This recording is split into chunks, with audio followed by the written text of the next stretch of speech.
About to see a first for my surveillance camera in my backyard. You see a rat in the middle of the screen running over to the right with his buddy, and zap! We have an owl. That went by a little fast, so I'm going to slow it down a little bit in a moment here. But if you take a look at the owl, it does not have the typical moon face of a barn owl. So it could be either a very small barn owl, or this might be a first sighting for me, is a burrowing owl. They're actually quite common in San Diego. You just don't see them very much because we usually don't see them at night, do we?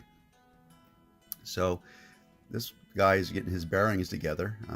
Every time they go after an animal like this, it's a controlled crash. So they take a chance of hurting themselves.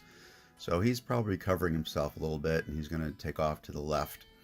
And then I'm going to slow it down a bit so you can see actually what happened. Again, we'll see the rat in the foreground there.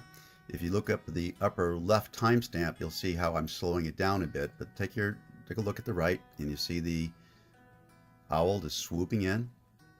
Never quite hits the ground. It's coming around. You can see his legs hanging down for his little landing gear, so to speak. And I think he's going to see if maybe he just clipped something and see if there's anything left for him to pick up on. And there isn't. He did not do well that night, and the rats never did come back to that spot. I think they decided to call it a night.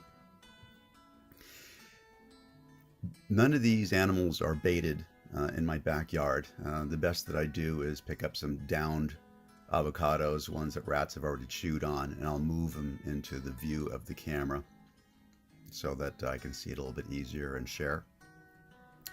This same night, just a little while later, a bobcat just walked right through that same area. I'll be posting that video a bit later also. So I hope you enjoyed seeing this guy or gal. Obviously I can't tell. I don't even know for sure what species it is, but this was a real surprise for me. And as always, I really appreciate it when you like or share these videos. YouTube will eventually get around to monetizing us, and this is how we support me making little carts for dogs.